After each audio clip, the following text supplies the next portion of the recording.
Hi guys, welcome back to another Cinematic Mike review. Today I'm reviewing Tim Burton's Batman Returns.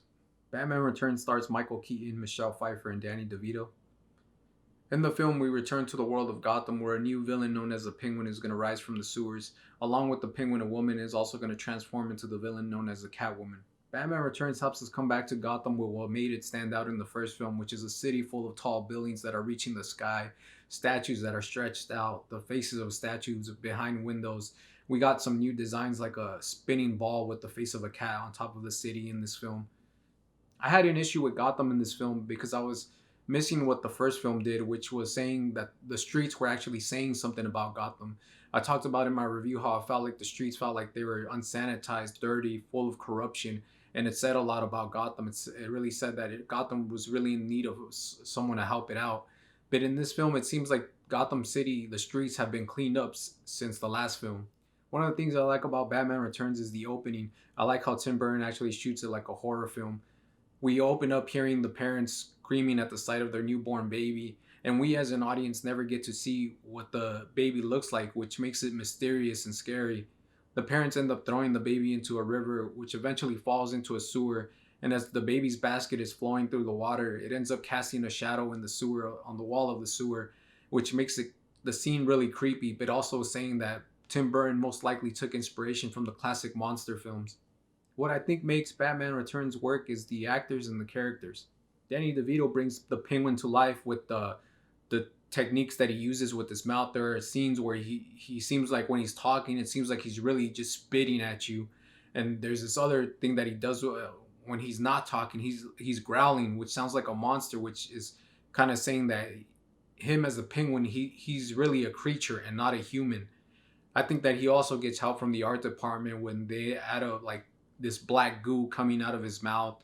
They end up giving him a big deformed nose, which is representing a penguin. He has flippers for hands. Michelle Pfeiffer also does great as Selena Kyle. She plays her like an awkward, lonely girl. Sometimes it seems like she's really trying to stand out, but the people around her aren't taking her that serious. And sometimes she walks around just insulting herself, which actually makes you kind of care for her. One of the scenes that breaks my heart is when Max Shrek plays a cruel joke on her where he pretends that he's going to push her out the window, but he doesn't. And she starts laughing, also taking it like, okay, he was joking. But eventually he does end up pushing her out the window.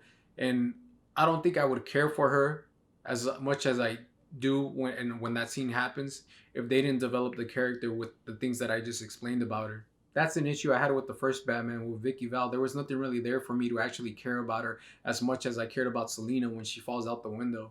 Pfeiffer does well as Catwoman because you really wonder what happened to Selena Kyle because she ends up playing Catwoman with a totally different voice and she brings this sassiness and sexiness to her where you wonder where is Selena Kyle.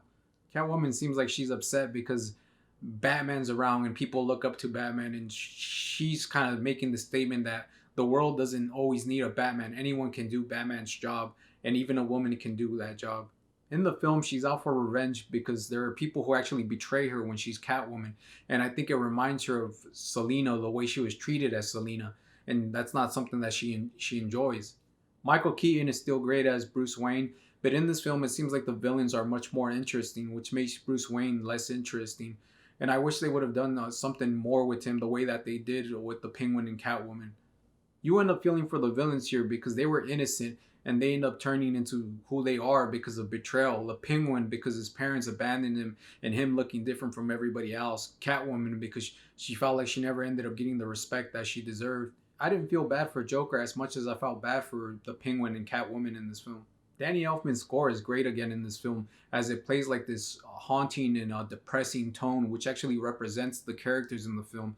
It does well in this opening scene where Penguin's being abandoned by his parents. It does well when Selena Kyle is actually transforming into Catwoman. I think Batman Returns is a great film and I do recommend it. And if you enjoyed my video, please like and subscribe.